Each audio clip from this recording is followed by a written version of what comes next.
Onde?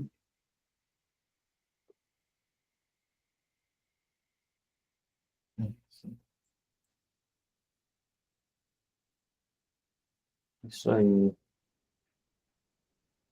Boa noite, a paz do Senhor. Estou me preparando. Slide. É isso aí.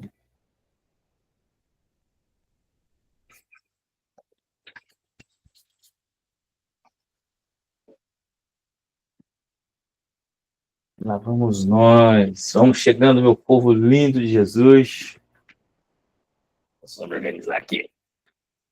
Wagner, Bruna, glória a Deus pela vida de vocês. Lá vamos nós, hein? Continuar com a nossa aula de bibliologia. Hoje não vai acabar no meio, viu, queridos? Hoje não vamos ficar com a aula aí até o fim mesmo. Ai, pai, não vai mais acontecer que eu disse ontem, não, da outra vez, né? Deixa eu ver aqui. Ah, tá com eco? Por que será, hein? Deixa eu ver. Ah, já deve ter melhorado agora, né? Deve ser a câmera do chat aqui. Tava ligado junto.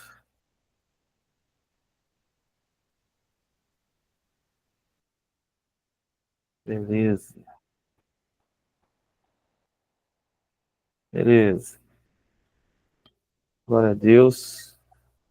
Temos mais alguns minutinhos aqui. Nós já vamos começar a nossa aula.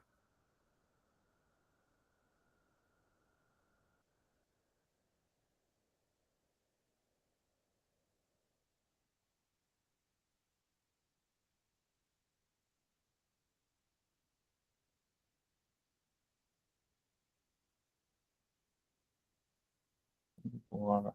Irmão Fábio, vamos chegando. Glória a Deus. Vai dar tudo certo.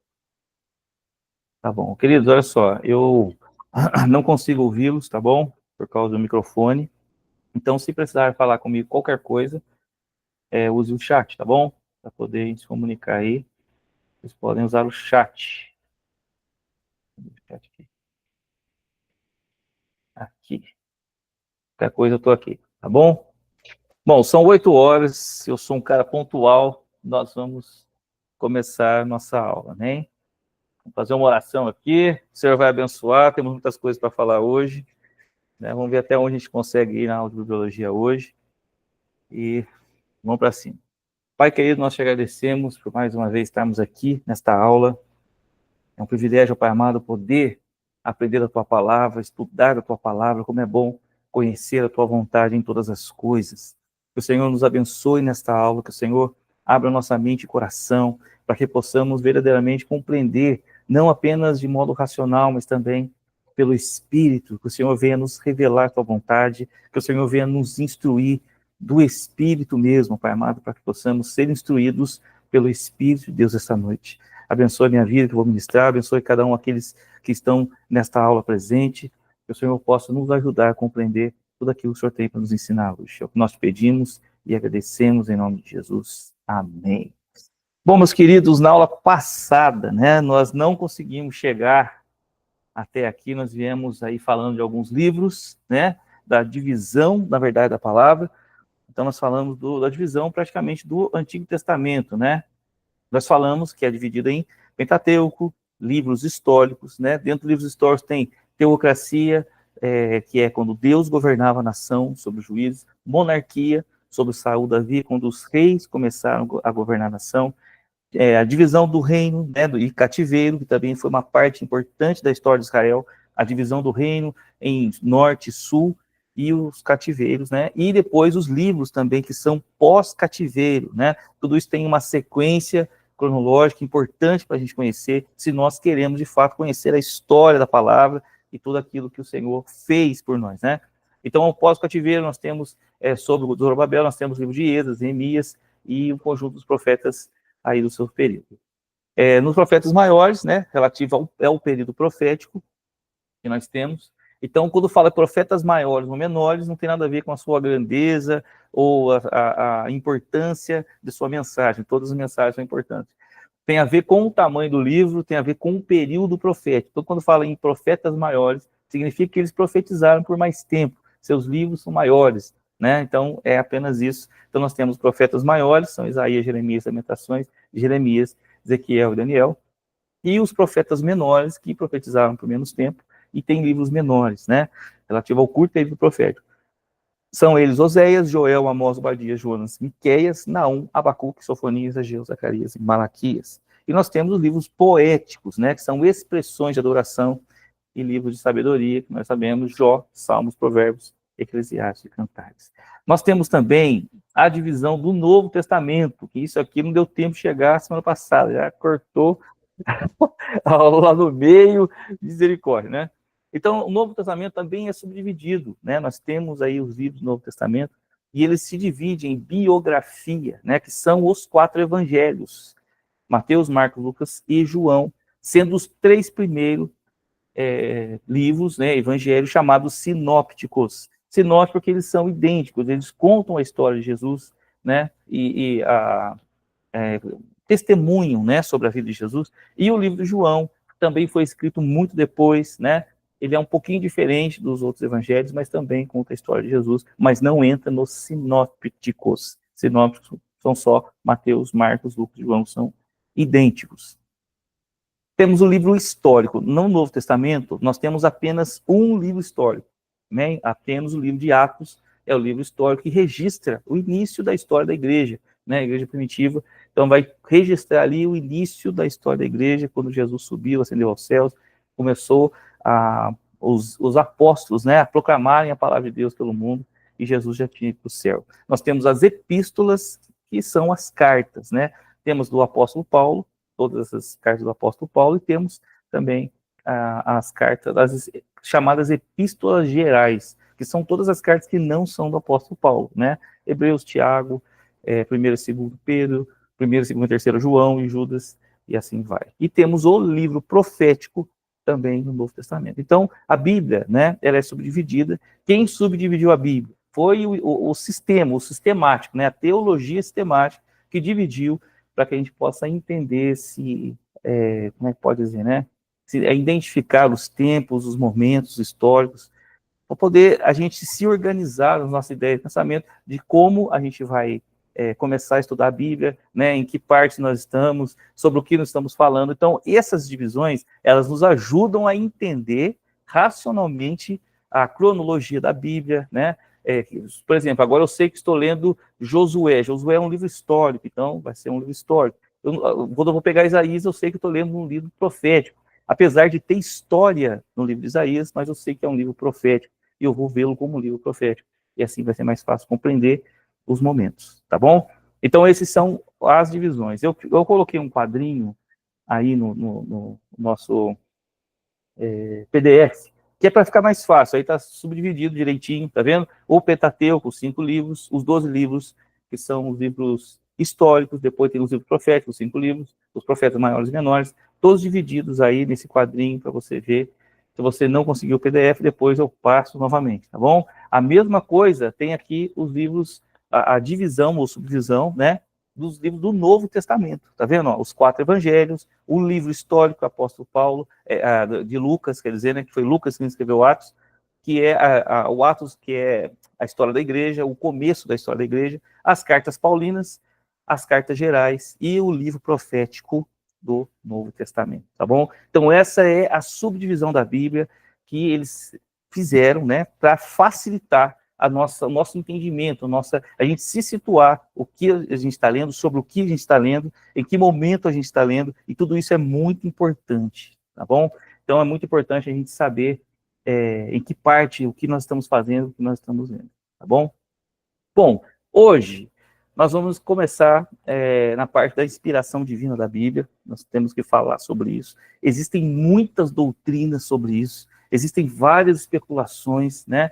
Muitas coisas que eles falam sobre a inspiração divina da palavra, e nós temos que ter essa doutrina ou essa ideia muito bem firmado em nós. Nós precisamos ter certeza, né, do que é inspiração e que a Bíblia é inspirada por Deus. Então, o que diferencia a Bíblia dos demais livros é a inspiração divina, né?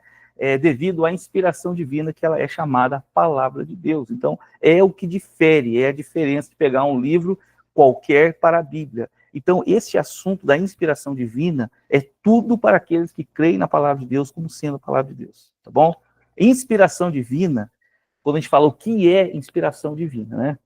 É a influência sobrenatural do Espírito Santo sobre escritores, capacitando-os a receber e transmitir a mensagem divina. Inspiração divina é influência sobrenatural. Então, essa questão, né, de influência, nós vamos ver aqui várias teorias errôneas sobre essa inspiração. Ah, Deus inspirou parte da Bíblia, Deus inspirou só a palavra, Deus inspirou só... E assim a gente vai ver que, né, existem muitas especulações, mas é importante entender que inspiração é influência, é um mover do Espírito, né, que ele fez ali na vida daqueles homens, naquele momento, com este propósito. Deus, ele deixou a Bíblia, ele trouxe a Bíblia para a igreja, para aqueles que são dele, né, com o propósito de instruir, né, de ajudar, de as pessoas conhecerem o seu coração. Então, assim, é preciso que o coração de Deus esteja inspirado na palavra. É preciso, né, que a inspiração de Deus ela esteja presente na palavra.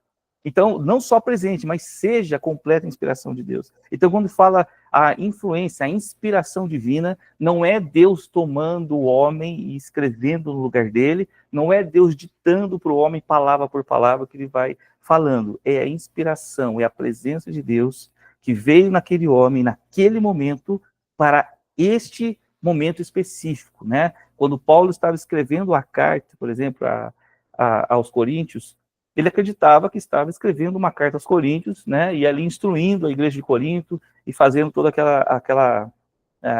todo aquele propósito, né, que a gente viu na carta aos Coríntios lá, que o Paulo foi lá e deu algumas pancadinhas, né, naquele povo, aquela igreja abençoada, que pelo amor de Deus.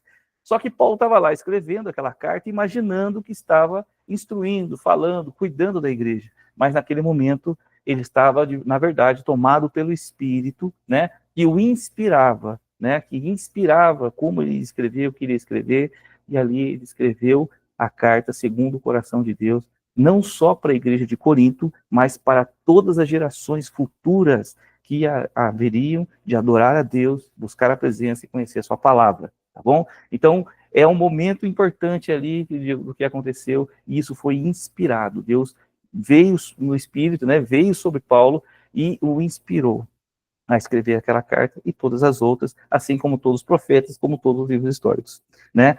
É através da revelação divina. Revelação divina é a ação pela qual Deus dá a conhecer ao escritor coisas desconhecidas e que o homem por si só não poderia saber. Então imagina Moisés escrevendo a criação. Moisés estava na criação? Moisés não estava na criação, mas naquele momento inspirado por Deus, que estava cheio do Espírito, o Senhor deu a Moisés revelações profundas de coisas que ele não sabia. E assim é as revelações do Senhor. É claro que naquele momento que Moisés escreveu o Pentateuco, por exemplo, ele estava ali escrevendo, o Senhor estava inspirando. Aquela inspiração não é como a inspiração que nós temos hoje, não é a presença de Deus que nós temos hoje. Foi para aquele momento específico onde Deus inspirou Moisés a escrever, transcrever o seu coração, a sua forma de expor toda aquela forma da criação e toda a origem de todas as coisas, como aconteceu, a origem do homem, a origem do animal, a origem do mundo, a origem do pecado, a origem de tudo está escrito naquele livro, e assim nós compreendemos, né, como que Deus fez. Mas ali é o coração de Deus, né, o Senhor inspirando aquele homem a fazer daquela maneira. Então nós temos que entender essa inspiração divina, como ela é importante entender, porque é o que difere a palavra de Deus, a Bíblia, dos outros livros, né? Por isso nós vamos entrar nesse assunto. Dentro do contexto bíblico, tudo, absolutamente tudo é exposto, vocês sabem disso, né? Todas as histórias são contadas como exatamente aconteceram, irmãos. Assim, há diferença entre declaração bíblica e registro da declaração bíblica. A Bíblia não mente, mas registra mentiras proferidas. Então, o que isso quer dizer? Irmãos, a Bíblia escreve, lá na Bíblia está tudo escrachado. O Senhor não escondeu nada, você sabe disso. Todas as histórias estão escritas conforme aconteceram. Tem pessoas na genealogia de Cristo, como Raabe, né, ou Ruth, que é a Moabita, né? E pessoas assim que tiveram, o próprio rei Davi, né? Que, pelo amor de Deus, fez tudo aquela loucurada lá com Urias e tudo mais. Tudo está registrado, né? Então, assim, a inspiração, ela veio, a diferença de declaração bíblica. Então, a Bíblia não inspirou, o Senhor não inspirou o homem a contar uma mentira, a registrar algo errado. O Senhor inspirou o homem a registrar o que aconteceu, o que aconteceu.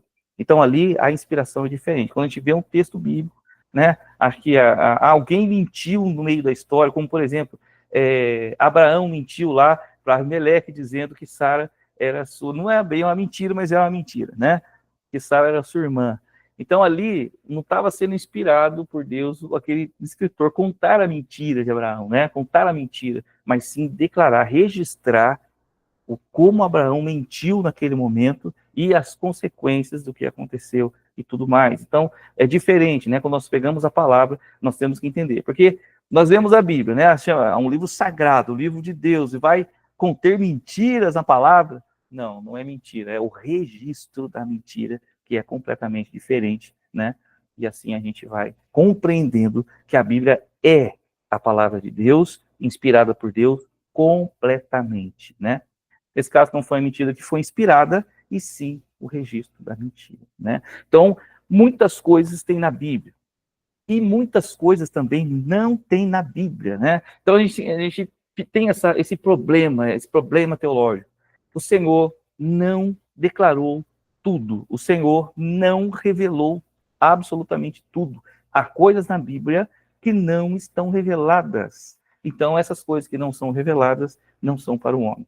Hoje existe muita heresia por causa de que as pessoas inventam as coisas que não estão reveladas, né? Onde como é que é o nome daquele homem? Caim. Onde que Caim foi buscar sua esposa? Quem são os nefilins, meu Deus do céu? Como é que é esse negócio de anjo que teve com mulher e nasceu os gigantes? Né? Nossa, a gente fica nessa uma, aí o povo começa a dizer que foi um dilúvio, que os gigantes morreram, e não sei o quê, começam a inventar histórias, né? E assim a gente acaba aqui trazendo para a igreja heresias que não são verdade. A verdade é o seguinte: o que é revelado é o que está escrito em Deuteronômio 29:9. O que é revelado é para o homem, o que não é revelado é para Deus. Tudo que está na palavra é verdade, é isso que nós cremos, né? Porque ela é inspirada. Mas nem tudo está revelado. Então, nisso também nós temos que confiar em Deus, acreditar que o Senhor colocou, que é preciso saber. Amém? Isso também é muito importante declarar, descrever aqui. Bom, provas da inspiração divina. Uma das coisas que nós precisamos entender, né, uma das provas, né, que nós temos como a Bíblia, como sendo a palavra de Deus, inspirada por Deus, trazida, né, para nós dentro desse contexto, é o uso da palavra de Deus por Jesus Cristo. Então, se alguém tem alguma dúvida, né, hoje nós temos essa questão, por exemplo, da Igreja Católica, que fala sobre a autoridade da Igreja acima da palavra, né? Então, isso não é verdade, a Igreja não tem autoridade sobre a palavra.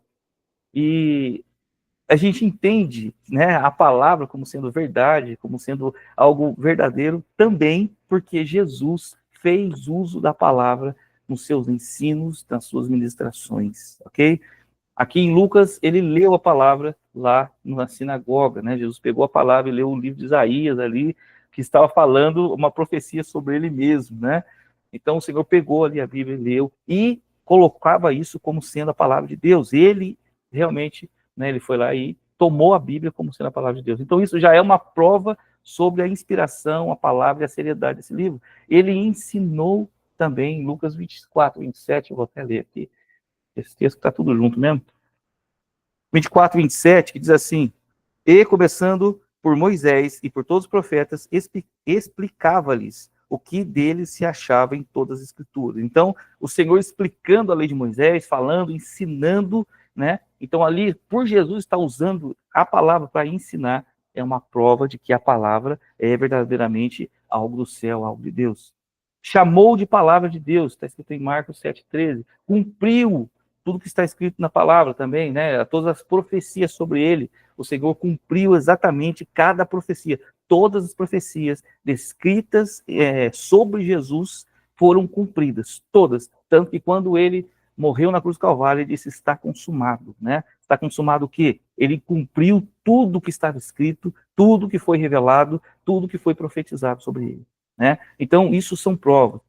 O cumprimento fiel das profecias. Amados, se você pegar a palavra, você vai ver profecias de Daniel falando sobre, meu Deus, impérios que viriam muito tempo depois deles, né? Ou então você pega o livro de Jeremias, ele profetizando sobre a vinda da Babilônia, que vai destruir o templo, e tudo aconteceu conforme Jeremias falou, né? E assim como todo profeta, você vai pegar Isaías, ele vai profetizar muitas coisas sobre o Messias, sobre Cristo, é o profeta messiânico, e todas essas coisas aconteceram, né? Então, o cumprimento das profecias também é uma prova de que a palavra é algo real, é algo do céu, é algo verdadeiro, né? A transformação do homem também é uma prova. Então, a palavra de Deus fala que ela vem e gera frutos, né? Essa fruta é o quê?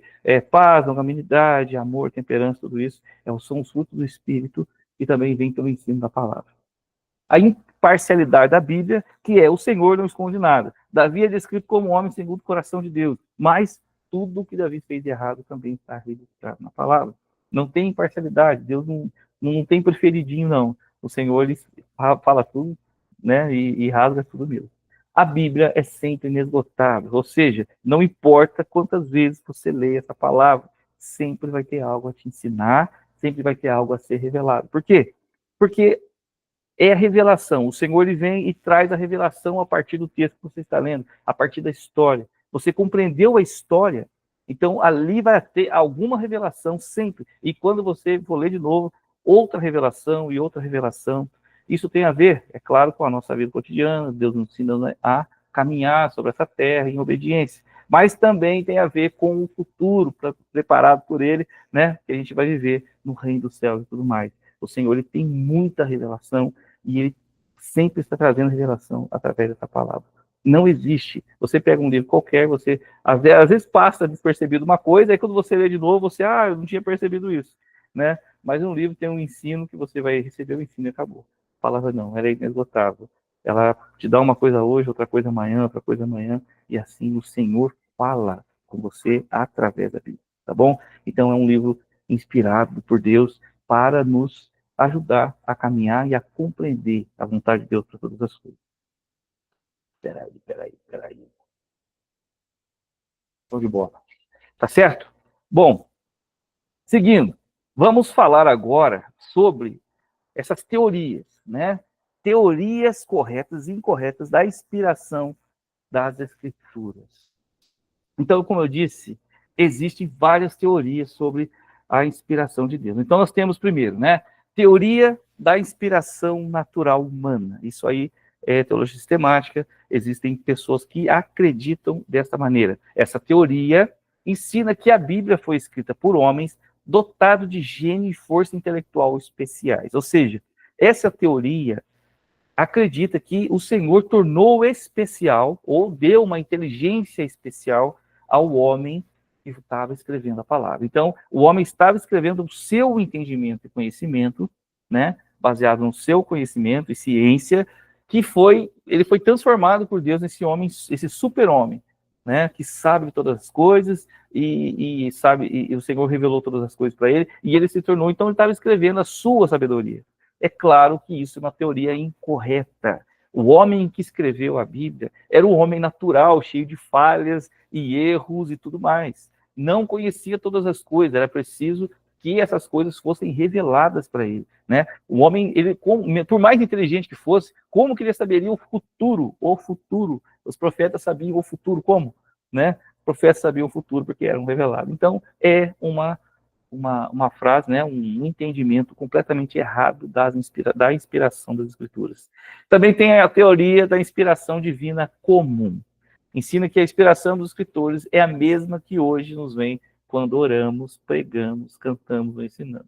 Hoje nós temos uma porção, graças a Deus, né, da presença do Espírito em nós. Então, quando nós vamos orar, quando nós vamos pregar, quando nós vamos ensinar, quando nós vamos, evangelizar, nós esperamos de todo o coração que o Espírito venha sobre nós e revele as coisas dele, para que a gente não fale nada de nós mesmos, né? A gente precisa ser inspirado pelo Espírito. E o Espírito, ele inspira.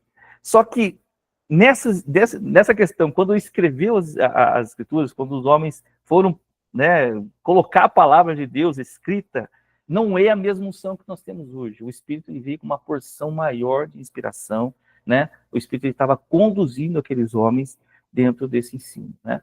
E assim, os homens estavam escrevendo a palavra de Deus, por mais que não sabiam, mas eles estavam inspirados por Deus, né? Então não é a mesma unção que nós temos hoje. Eu imagino que Paulo pregou muitas vezes, ensinou muitas vezes, mas no momento de escrever as Escrituras, o Espírito veio sobre ele com uma forma, digamos assim, mais profunda. O coração de Deus estava sendo colocado ali naquelas cartas, naqueles livros, e daquela forma, para que nós entendêssemos a palavra como ela é, né? Assim como os profetas. Os profetas, eles estavam vendo o futuro através do Espírito, e assim o Espírito falava para eles escreverem o que eles estavam falando, estavam vendo, e tudo se cumpriu, e ainda há coisa para se cumprir, tá bom? Bom, nós temos também a teoria da inspiração parcial, é outra coisa completamente errada que eles ensinam por aí, tá bom? Eu estou mostrando isso para vocês, para que vocês saibam identificar quando vocês ouvirem, né? Ah, a inspiração é parcial, a inspiração é natural, humana, né? A inspiração é comum, é a mesma. Não é, queridos. Bom, a teoria da inspiração parcial diz que partes da Bíblia são inspiradas e outras não. Ensina que a Bíblia não é a palavra de Deus, mas que contém a palavra de Deus. Então, essa parte, esse povo, eles acreditam que existe alguns livros, alguns textos, alguns ensinos que são inspirados pela palavra de Deus. Outros não. Outros são ali coisa natural, é coisa da emoção humana, né, que foi colocada, estava nervoso ali, escreveu daquela jeito. Paulo estava nervoso com a igreja de Gálatas. Olha lá como é que ele bateu no povo da igreja de Gálatas, né? Um livro lá dizendo, não adiantou nada o que eu ensinei para vocês, né? Paulo falando nervoso com o pessoal de Gálatas. Vou falar, aquilo lá era a humanidade de Paulo, né? Não, ali o Espírito estava inspirando, tanto que este ensino para a igreja de Gálatas, de Corinto, de Efésios, a igreja dos Filipenses, Colossenses, todos esses ensinos servem para nós também hoje, né? Dentro da palavra de Deus. Então, diz isso, só que não é verdade. A Bíblia é totalmente, cada palavra, tudo que está escrito na palavra, é inspiração do Espírito, tá bom? Então, se alguém dizer para você que a Bíblia é inspirada parcialmente, não acredito que isso é plena mentira. Bom, nós temos também a teoria do ditado verbal, também é outra teoria muito, muito comum, as pessoas acreditam nisso, muita gente acredita nisso. Eu já falei com muitas pessoas que acreditam nisso, mas não, isso também não é uma teoria correta. Essa teoria ensina que a inspiração da Bíblia só quanto às palavras, não deixando lugar para atividade e estilo do escritor. O que essa teoria fala? Essa teoria fala o seguinte, que a Bíblia, ela foi ditada por Deus. Você lembra na escola, quando o professor dava aqueles ditados para você, que ficava lá falando, escreve isso, escreve aquilo, você ia lá e escrevia? Então, eles acreditam nessa teoria que a Bíblia foi ditada por Deus, né? Que não tinha ali a inspiração do escritor, que não tinha a emoção do escritor, que o Senhor não estava usando o homem, né? Mas isso também é mentira. Deus usou o homem ali, né? Por exemplo, Paulo falando à igreja de Gálatas, ele estava frustrado, ele estava, né, falando com a igreja de Gálatas, ele estava preocupado com eles, porque estava tendo ensino errado, né? Aqueles pessoal lá judaizante, né? Aqueles fariseus que haviam se convertido, estava tentando trazer a lei para aquela igreja, e ali estava misturando as coisas, e Paulo estava ali tentando ajudar a igreja de Gálatas. Sim, porém, tudo que ele escreveu ali dentro daquele contexto histórico, dentro do que ele queria fazer pela igreja, né, dentro do que ele queria falar pela igreja, mas o que ele escreveu, o que ele falou, o que ele declarou, estava sendo inspirado. O Senhor estava nele, estava agindo nele, né, entregando a ele revelações para que ele se inspirasse e escrevesse ali a igreja de Gálatas. Então não foi um ditado verbal, né? Tudo aquilo que o Senhor usou o homem por completo ali no seu espírito para poder fazer aquele texto maravilhoso e nos ensinar, tá bom? Então a teoria também está errada. Teoria da inspiração das ideias é mais ou menos o oposto. Diz que Deus inspirou as ideias da Bíblia, mas não suas palavras. Eles ficaram a cargo dos escritores. Então, assim, Deus deu uma ideia, você tem que escrever sobre isso, vai lá, manda ver. Entendeu? Então, Deus só deu a ideia, Escreve lá que eles não podem cair no conto dos fariseus judaizantes que estão ali. Né? Vai lá, Paulão, manda ver, escreve sobre isso e tchau, boa sorte. É isso que eles ensinam na teoria da inspiração da ideia. Né? Deus foi lá, só deu uma ideia para escrever. Não, não. Deus estava plenamente, completamente inspirando o homem naqueles textos. Né? Ele não estava dizendo as palavras que eles iam escrever, mas Deus estava inspirando, estava trazendo a eles toda aquela a presença, a sua presença. Você sabe a diferença que é quando você faz algo inspirado, né? Mas naquele momento ali era ainda ia muito além dessa inspiração que nós estamos acostumados. O Senhor estava revelando coisas mais profundas, coisas que eles não sabiam, né? Coisas que eles não imaginavam. Então, dentro daquilo que o Senhor revelava, eles eram inspirados e escreviam os textos que eram a palavra de Deus, ainda que não soubesse que estava escrevendo a palavra de Deus, mas fazia aquilo de todo o coração. A teoria correta agora, você viu? Tem muitas teorias incorretas. Agora vamos falar sobre a teoria correta. Teoria correta, chamada teoria da inspiração plenária ou verbal. Ela ensina que todas as partes da Bíblia não são igualmente inspiradas e que houve cooperação vital e contínua entre os escritores e o Espírito de Deus que os capacitava. Então, sim, o profeta Jeremias, ele estava vivendo com o povo judeu ali, né? Um pouco antes da entrada da Babilônia, destruição de tudo. Então ele estava vivendo intensamente aquela situação. O Senhor, ele fez com que Jeremias tivesse ensino. O Senhor falou a Jeremias, vai lá à casa do oleiro, veja o oleiro fazendo barro. E ali, naquele momento, o Senhor inspirou Jeremias a escrever sobre aquilo, né? Sobre a questão de como que o Senhor faz, as pessoas, como ele tem o controle de todas as coisas. E assim, Jeremias foi inspirado. Então você vê que tem a participação, o Senhor inspirou aquele profeta, porém, tudo o que foi feito naquele profeta veio de Deus. Toda a inspiração que veio naquele profeta veio de Deus. O ensino, a revelação, tudo veio do Espírito. E ali ele partilhou, né, daquilo que Deus falou com ele. Em 2 Pedro, aí 1:20, tem um texto importante que eu vou ler aqui para nós. 2 Pedro 1:20, que diz: sabendo primeiramente isto, que nenhuma profecia da Escritura é de particular interpretação. Né? Nenhuma profecia. Toda profecia da Escritura, ela é do Espírito. Amém? Então, o que nós precisamos entender dentro dessa teoria? Primeiro, toda a palavra é inspirada, não é parte. Segundo, o Espírito atuou completamente e plenamente na vida daqueles que escreveram a palavra. Os homens, eles também tinham parte no sentido de, né, estar vivendo aquele momento, ou seja, usar o momento que eles estavam vivendo e usar naquele contexto histórico e tudo mais, né, algo que eles queriam fazer. Então, o Senhor usou ali da vida daqueles homens para escrever os textos. Porém, eles não estavam escrevendo textos conforme o entendimento da sua própria mente, conforme a inteligência do seu próprio conhecimento. Eles estavam escrevendo os textos, expressando suas emoções, porém cheios e sendo inspirados pelo Espírito Santo.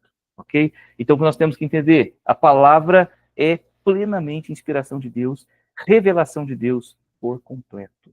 Por completo. Não existe texto que não é revelado, não existe texto que não é inspirado. Todo texto é inspirado. Ok? Então, não existe esse negócio de ser parcial. Tá bom? Muito importante a gente entender isso. A gente tem que levar a sério esta palavra, porque ela veio completamente do Senhor para nós, tá bom? Bom, nós vamos falar um pouquinho sobre o cânon da Bíblia e sua evolução histórica, né? Primeiro nós vamos saber o que é cânon da Bíblia e tudo mais. Qual que é a ideia, queridos?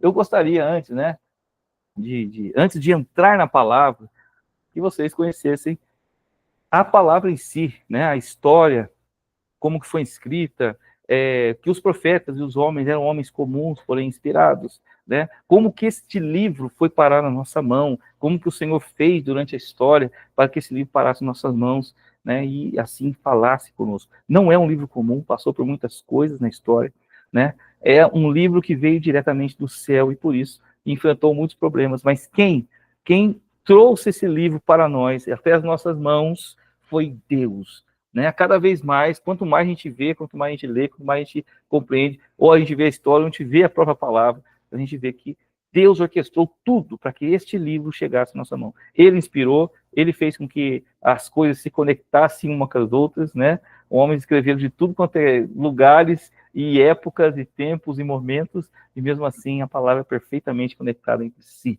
tá bom? Então esse livro ele foi trazido para nós por Deus. Nós vamos falar um pouquinho da trajetória, como que isso aconteceu.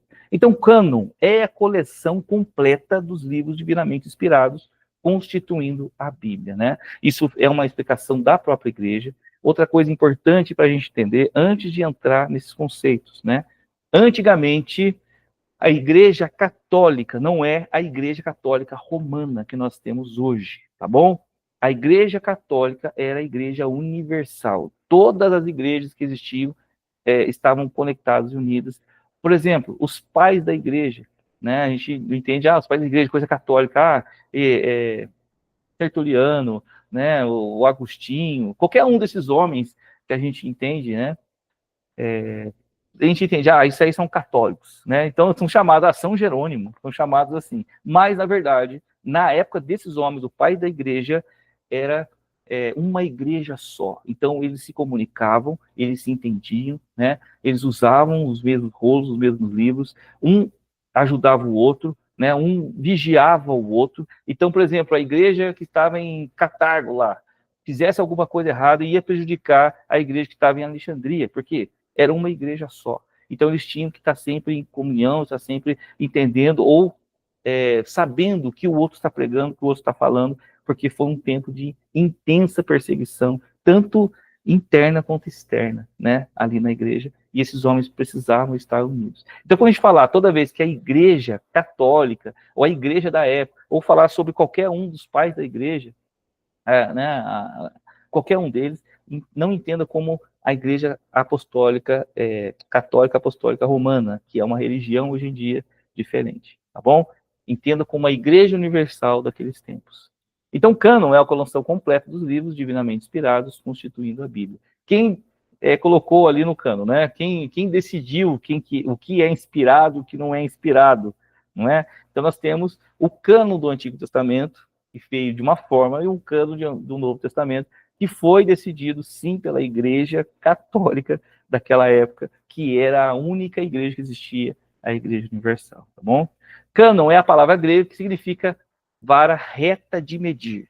Então, cânon significa isso, né? A palavra grega e tem seu significado vara reta de medir. No caso da igreja, tem o significado de norma ou regra. Ou seja, cânon é os livros que se juntaram para que aquilo era decidido como a regra da igreja, o que nós vamos seguir a partir de agora. Isso é a verdade, é isso que nós vamos seguir e é isso que nós vamos entender como verdade. Então, eles juntaram esses livros, cartas, profetas e tudo mais, e decidiram que esses livros é que vão entrar dentro da regra, da norma, que agora a igreja vai seguir, acreditando que está fazendo a vontade de Deus. Tá bom? Então, isso é o cânon, são os livros que a igreja entendeu, né, ou no caso, os judeus, no caso do Antigo Testamento, entendeu como sendo inspiração divina. Existiam outros livros, né, que tentou entrar, ou que alguns queriam que entrasse, ou a igreja da época usava como texto sagrado, mas que não foi selecionado, né? Então, esses que foram selecionados, então ficou entendido como cânon, os livros inspirados que servem como regra e norma dentro da igreja, e está de acordo com a vontade de Deus, tá bom? Então, qualquer livro que não está no cânon não é considerado inspirado, ok? É isso que entende, então, por cânon. A Bíblia, como cânon sagrado, é a nossa norma, regra de fé e prática. Então, nós entendemos agora, né, o cânon, ou seja, nós temos essa coleção de livros, ok? Bíblia é uma coleção de livros, de vários livros e cartas, e esses livros nós entendemos como sendo inspirados, palavras de Deus para a nossa vida, e foi separado dessa maneira, tá bom? Então, esse livro chegou às nossas mãos. Isso é cânon. Se tiverem dúvida de qualquer magnitude ou essência, mande no chat, tá bom? Eu estou falando aqui, estou indo, e vocês estão aí, mas qualquer dúvida, né, pode interromper, pode parar. Diz, Silvão, explica tal coisa de novo que eu acho que não ficou legal. E a gente está aqui para isso, tá bom? O chat está aberto aqui, fiquem à vontade. Bom, Vamos lá. O cânon do Antigo Testamento, ou seja, né, os livros que foram juntados do Antigo Testamento e reconhecidos como sendo inspirados da palavra de Deus. O cânon do Antigo Testamento, como temos atualmente, ele ficou completo desde o tempo de Esdras, após o ano 445 antes de Cristo. Então, quem que juntou? Quem foi o último que fez a união dos proféticos, dos históricos, e disse, não, isso aqui é a inspiração de Deus, é a inspiração divina que trouxe, né, que o Senhor trouxe para nós. Esdras era um homem, né, do tempo como é que fala? Cativeiro babilônico. Ele estava na Babilônia, cativo, né, e o Senhor mandou que ele voltasse a Jerusalém. Ele foi, se não me engano, da segunda caravana. Então estava lá, o povo ficou preso, cativo, lá na Babilônia por 70 anos, ok? Nós vamos contar essa história depois, um dia aí, na história de Israel, você vai saber por detalhes tudo isso aí. Mas Esdras era um desses homens exilados na Babilônia. Primeiro veio a caravana de Zorobabel, que saiu da Babilônia e voltou para Jerusalém, para reconstruir Jerusalém, para reconstruir o templo, reconstruir a vida lá em Jerusalém e retomar a aliança de Israel e tudo mais, tá bom? A segunda caravana veio com Esdras. Esdras ele veio restabelecer a lei ali em Jerusalém novamente, em Judá, né? E trazer toda essa parte. Esdras ele veio exercer a parte sacerdotal, escriba ali no meio do povo. Então ele veio na segunda caravana. Então, ele foi o homem que juntou os livros ali para poder retomar Israel dentro da aliança. Ele juntou, no caso, o Pentateuco, que eles chamam de Torá, né, que são os 5 primeiros livros da Bíblia, e os outros livros também, os proféticos e tudo mais, e falou, olha, essa aqui é a palavra de Deus, nós temos que retomar a aliança, retomar as promessas, retomar as profecias. Desde 445 a.C., a Bíblia do judeu é esta mesma Bíblia. O cânon hebraico, ele possui 24 livros. Por quê? Porque vários dos livros estão juntos, não são separados como na nossa Bíblia, né? Então a Torá são 5 primeiros livros, ali, Gênesis, Êxodo, Levítico, Número, Deuteronômio e tudo mais, tá bom? Aí depois nós temos os 2 livros de Samuel, que é um livro, nós temos 2 livros de Reis, que é um livro, nós temos 2 livros de Crônicas, que é um livro, nós temos o livro de Esdras e Neemias, que também é um livro, nós temos os 12 profetas menores, que também na Bíblia judaica é contado como um livro, e nós temos os demais livros, que são 14, aí vai entrar Esther, né, e Josué, aqueles livros, outros livros, né, Juízes, tudo isso vai entrar como sendo um livro também. Então, ao todo, a Bíblia do Antigo Testamento é a mesma na nossa, só que a única diferença, né, porque nós temos 39 e eles têm 24, porque muitos livros são contados como um só, por isso parece, mas é a mesma Bíblia, tá bom? Os mesmos livros proféticos, o Pentateuco, é igualzinho, porém, eles juntaram os livros, né? Então, nós separamos os livros aqui na Vulgata Latina, também vamos falar sobre isso. Então, esse é o cano do Antigo Testamento, que foi separado por Esdras, né? E depois foi retraduzido na Septuaginta, nós também já vamos falar sobre isso, tá bom? Esse é o cano do Antigo Testamento. É o mesmo, o que o judeu usa lá, no caso, para compreender a palavra de Deus e a lei de Deus e as profecias, é o que nós temos aqui no Antigo Testamento também, tá bom? A nossa versão de 39 livros, né, do Antigo Testamento, nós temos 39 livros, nós, digamos assim, né, que não são os livros apócrifos, nós já vamos falar sobre ele. Nossa versão de 39 livros vem da Vulgata Latina, né, que foi por volta de 383 depois de Cristo, por volta aí do 4º século, tá bom? Ela foi feita pelo Jerônimo, conhecido como São Jerônimo, mas era um bispo da época aí do 4º século, e ele pegou a Bíblia hebraica, que estava escrito em hebraico, e a transformou em latim, como é que fala? Meu Deus do céu. Latim, né? Transformou para o latim. Então, assim, ele traduziu a palavra de Deus do hebraico para o latim. Só que Jerônimo, ele colocou, além desses livros, né, que está aqui na palavra que nós conhecemos como os livros de Israel, tudo mais, que Esdras separou, havia 10 livros apócrifos, né? 10 livros apócrifos e mais 4 acrescentos. E a Igreja Católica, em 1446, ela adotou dos 10 livros apócrifos ela adotou 7 dos livros apócrifos. Então, esses livros apócrifos, 7 livros apócrifos que tem na Igreja Católica, eles entraram como sendo o cânon da Igreja Católica em 1546 depois de Cristo, no Concílio de Trento, né? Isso foi após a reforma da protestante, né? Que Agostinho não, Lutero colocou lá na porta as 95 teses em 1517, né? Então começou toda aquela borbulhação lá, e eles fizeram um concílio de Trento, e nesse concílio eles acrescentaram, né, da tradução da Vulgata Latina, dos 10 livros apócrifos, eles acrescentaram 7 e os seus acrescentos, tá bom?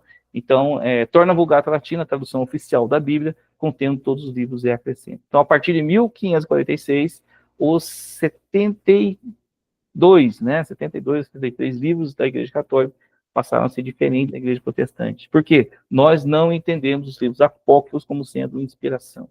Interessante que apócrifo significa oculto, né? Significa oculto ou escondido, né? Então, a própria Igreja Católica chama esses livros de apócrifo, que são ocultos, escondidos, ou seja, não inspirados, tá bom? Então, a nossa versão tem 39 livros. Ela vem da divisão da Vulgata Latina. Então, a divisão de 1º e 2º Samuel, 1º e 2º Reis, né? A divisão em versículos, em capítulos, tudo isso veio da tradução da Vulgata Latina, que foi a tradução do hebraico para o latim, pelo bispo Jerônimo, que é um dos pais da igreja da época antiga, isso, né, no 4º século ainda, tá bom? Então é isso, essa é a diferença da nossa Bíblia, porque nós viemos da Vulgata. Bem antes da tradução da Vulgata Latina, houve a tradução dos livros da Bíblia hebraica, traduzido do hebraico para o grego, conhecido como Septuaginta, isso por volta de 285, aí no 3º século, né? Então, assim, essa tradução, né, da Septuaginta, ela também é uma tradução apenas, né? Tem muito mistério sobre essa questão da Septuaginta. Ninguém sabe ao certo o que é de fato, por que se diz Septuaginta. Existe uma história, né, que Septuaginta porque foram 72 judeus, escribas, conhecedores da palavra, que fizeram a tradução todos separados, e quando juntou-se todos eles estavam perfeitamente iguais, só que existe também pessoas que dizem que isso não é verdade, é tipo, né, uma história. Também existe uma ideia de que a Septuaginta era um conjunto de livros, né, dentro da Biblioteca de Alexandria, onde tinha essa ideia de inspiração ou de questão religiosa do judeu, e estava lá entre os 70, por isso Septuaginta, né? Então não temos assim completamente a verdade escrita e escrachada sobre isso, nós temos apenas algumas ideias, mas nós sabemos, né, que este foi o nome dado para a tradução da Bíblia hebraica para o grego, ok? Nessa época do 3º século. Então, o que é a Septuaginta? Tradução da Bíblia hebraica, do Antigo Testamento hebraico, para o grego. Então, escreveram tudo em grego, que na época estava helenizando tudo, né?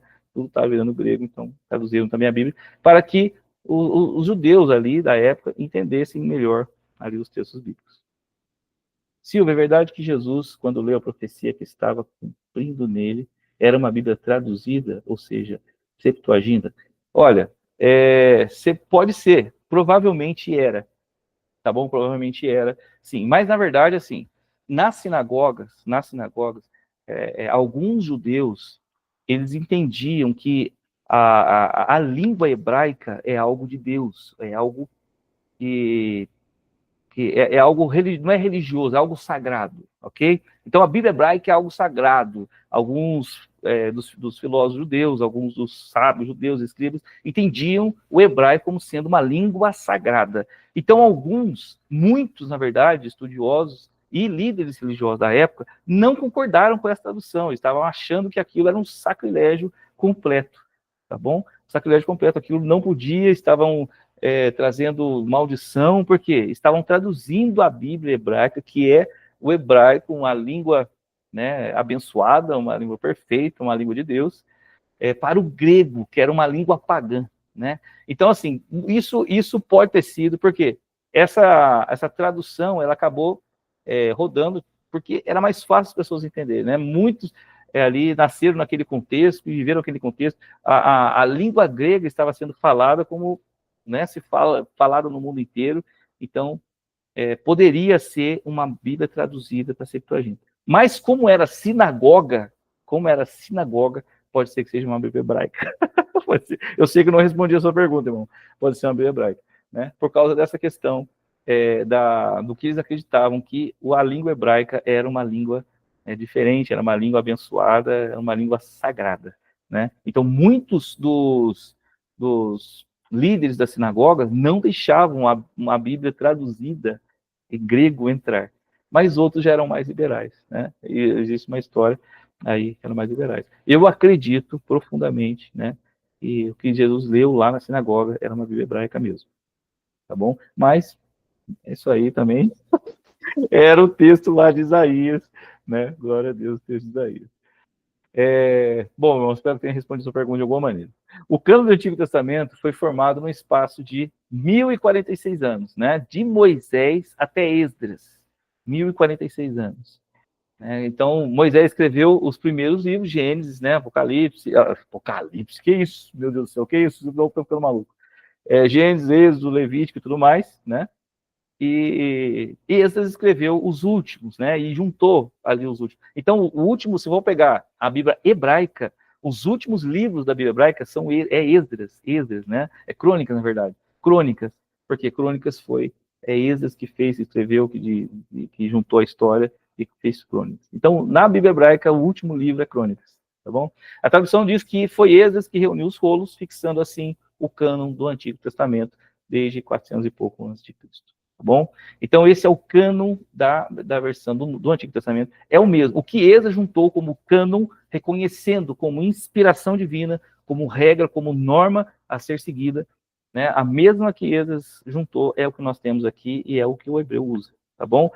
A única diferença sobre essa questão da Vulgata Latina, que foi traduzida do hebraico para o latim, é essas divisões que nós temos em 1ª e 2ª, Reis e Samuel, ou os capítulos também, capítulo 1, capítulo 2, isso não existe na Bíblia hebraica, tá bom? Existe na nossa, porque isso veio da Vulgata Latina, né? Versículos, capítulo 1, versículo 2, isso tudo é para facilitar o entendimento, né? E encontrar as coisas na palavra, mas na Bíblia hebraica não existe essas divisões, não existe nada disso, é um texto direto, tá bom? A nossa Bíblia está traduzida assim porque veio da Vulgata Latina, tá bom? Então, ficou claro sobre o cânon do Antigo Testamento, foi Esdras, que foi o cara que fez o juntamento aí e permanece até hoje, tá bom? Só o que teve depois foi as traduções, mas as traduções desses livros que foram juntados. O cânon do Novo Testamento. Cânon do Novo Testamento. Nossa, isso aí, rapaz do céu, mas tem tanta história esse negócio do cânon do Novo Testamento. Meu Deus do céu, quantas coisas nós precisamos compreender, irmãos, né? Alguns duvidam, fala assim, a Bíblia foi escrita por homens, a Bíblia foi escrita por homens, né? Não entende como que o Senhor orquestrou a história inteira, como que o Senhor protegeu esta Bíblia para ficar intacta do jeito que está na nossa mão, é algo realmente sobrenatural, né? Mas, e como aconteceu no Novo Testamento, né, ter virado, porque assim, até então, até o livro de Atos, na verdade, né, até o concílio lá que teve em Cartago lá, né,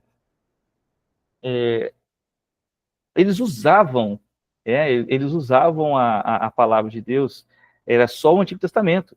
Isso era a Bíblia, isso era a norma, o Antigo Testamento, né? Então, as cartas que os apóstolos escreveram, eles tomavam como sendo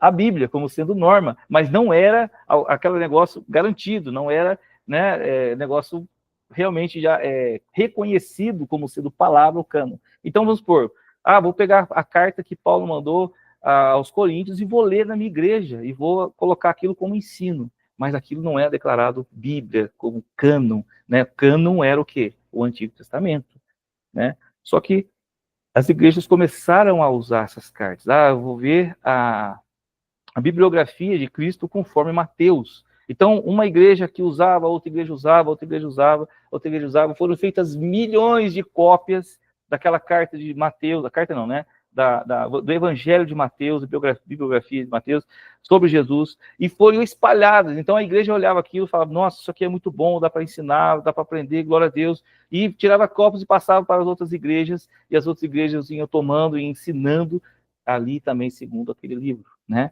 Segundo aquela carta, segundo aquela história, e assim começou a ser usado as cartas, os evangelhos do Novo Testamento nas igrejas. A princípio, o cânon era o Antigo Testamento, mas essas cartas e os evangelhos e tudo mais era usado também, tá bom?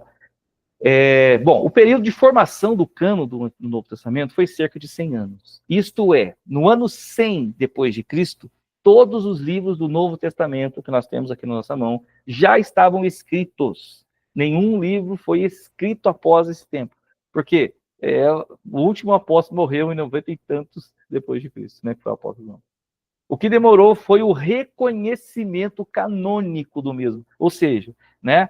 100 anos foram escritos, todas as cartas de Paulo foram escritas 60 e poucos depois de Cristo, 50 e poucos depois de Cristo, e até o ano 100 todos os livros já foram escritos. O que demorou, então, que só em 397, que foi, de fato, batido o martelo que esses livros iam entrar no cânon, né? O que demorou foi o reconhecimento. Então, já estavam escritos, mas o reconhecimento da igreja como canônico, como a gente viu, né? O que é cânon? Cânon é o que nós entendemos, a igreja entendeu como sendo livros inspirados, que servem de norma, né? E servem para que a gente possa entender e compreender as coisas de Deus. Então, entrou para o cânon depois e demorou para ser do cânon, e foi isso que demorou.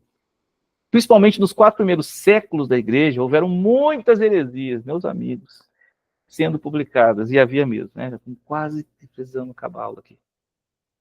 Havia muitas heresias, apareceram muitos entendimentos, a igreja estava enfrentando perseguições internas e externas, eram lutas internas e externas. Externas como? Imperadores que queriam destruir a igreja, né? E outras religiões, até os próprios judeus, né? Que não aceitaram bem, principalmente no primeiro século, tentaram e perseguiram a igreja terrivelmente. Só que também havia as lutas internas, que eram o quê? As heresias que surgiram, e surgiram muitas heresias, né? Sendo publicadas. Então, essas cartas que eram escritas, alguns pegavam cartas que queriam ler na igreja, né? Então, qual carta, qual escrito era bom para se ler na igreja, que trazia ensino, que trazia verdadeiramente os ensinos de Cristo, que trazia os ensinos dos apóstolos? Qual, né? Surgiu nessa época, por exemplo, o marcionismo. Esse homem, ele simplesmente excluiu todos os evangelhos, não importa, só o de Lucas que serve, e o de Lucas ele tirando algumas coisas e acrescentando algumas coisas. Ele fez o próprio evangelho. E essas doutrinas, né, o marcionismo, elas invadiram a igreja. Ele era um líder cristão na época, só que com ideias completamente fora da palavra. Ele não reconhecia os livros que as igrejas reconheciam. Ele achava que também poderia trazer revelações para a igreja e trazer novos livros para a igreja. Então, esse homem, ele entrou com muito entendimento e muito engano dentro da igreja. Ário, né, surgiu o arianismo, ele veio trazendo a ideia de que Jesus é menor do que Deus, que Jesus não é Deus, né, que Jesus é um ser criado. Então, isso aí surgiu de Ário, e isso confundiu a igreja completamente. Ário também era um jovem ali, promissor, estava sendo, também era um bispo da igreja na época, né? E estava ali trazendo todo esse ensino errado, e a igreja estava tendo que lidar com todos esses escritos, tudo ali nesse tempo, né? Nos 4 primeiros séculos, houve muitos escritos, as pessoas escreviam muito. Então, o que a igreja usaria como sendo regra, norma, né? Cânon dentro da igreja. Por isso, era preciso reunir os livros corretos e seguros, e realmente pedir e instruir, né, vindo do Senhor, para trazer quais eram os livros inspirados por Deus. O agnosticismo, esse agnosticismo, eram ideias também que confundiam os cristãos, porque trazia a ideia de assim, o Deus do Antigo Testamento é um Deus diferente do Novo Testamento, e tinha uma ideia mística, né? E livros como Enoque, como Evangelho de Judas, né? Ou Revelações de Tomé, surgiram naquela época, eles davam o nome de apóstolos, mas era mentira, e muita coisa ali acontecendo, muita mentira, muito engano dentro da igreja, e o Senhor, ele veio, né, ele tinha que trazer realmente esse entendimento do que é verdade, do que é inspirado, e por isso era preciso formar um cânon do Novo Testamento, uns livros, né, que eram capazes de ensinar a igreja dentro desse conceito. Era preciso reunir os escritos que seriam reconhecidos como inspirados por Deus, né? E o Senhor usou líderes da igreja dos primeiros séculos para reuni-los. Então, toda essa história que o Senhor fez, né, dentro da história da igreja, dentro das profecias, dentro do próprio Antigo Testamento, usando os profetas, usando aqueles homens ali, é o Senhor orquestrando tudo isso para que este livro fosse escrito e chegasse em nossas mãos desta forma que está hoje. Isso aqui existe há muito tempo, né? E não foi mexido, não foi tocado, né? Acrescentado, mas não foi enganado. Chegou ali, né, na época da Reforma, veio à tona o que já estava escrito, né? A igreja tentou ensinar errado, segurar os irmãos, não podiam ler a Bíblia, mas o Senhor veio com a verdade e o que estava escrito permaneceu. Como que o Martim Lutero entendeu sobre as questões que é verdade ou não? Porque ele leu algo nas Escrituras e as Escrituras são perfeitas. E assim o Senhor veio com toda aquela bagagem, com todo aquele acontecimento histórico que fez com que a verdade ela influenciasse a partir da palavra que ele já havia estabelecido. Amém? E estabeleceu até hoje. Bom, eu não vou continuar com essa aula, já são 2 minutos para as 9, tá bom? Nós vamos falar na próxima aula sobre a formação mesmo do cano do Novo Testamento, como que aconteceu, né? Em que época aconteceu, e tudo que aconteceu ali dentro dessa história que formou o cano do Novo Testamento, né? Tem bastante coisa para falar ainda, as línguas, as conexões. Nós temos aqui muito assunto ainda sobre essa questão da bibliologia. Misericórdia, irmãos. Amém?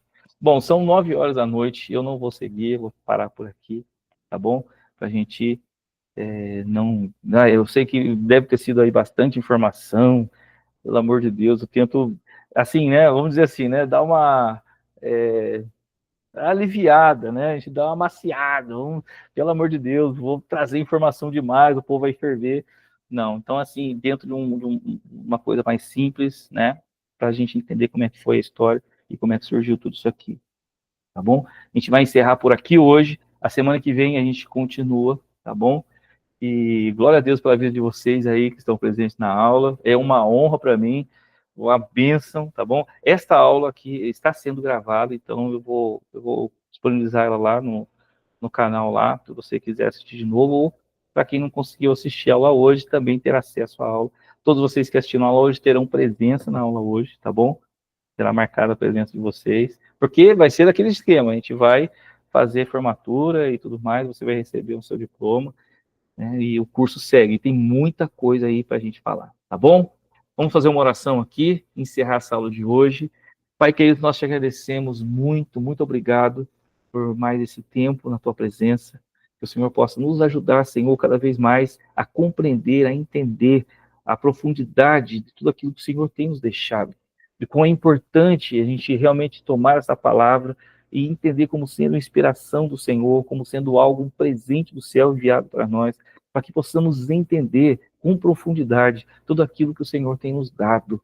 Pai amado, que o Senhor possa abrir o nosso coração e a nossa mente cada vez mais para compreender a sua palavra, a sua vontade e seguir, ó Pai amado, segundo a tua vontade em todos os nossos caminhos, tendo a esperança nas coisas que são eternas, nas coisas que são reais.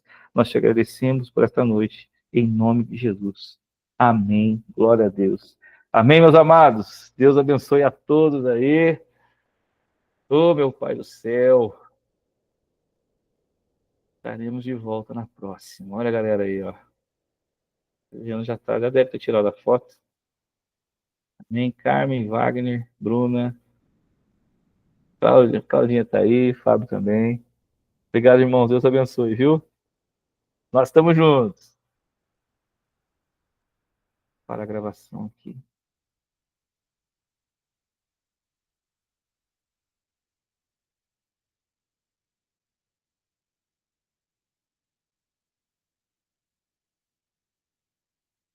Ah, estava, não estava.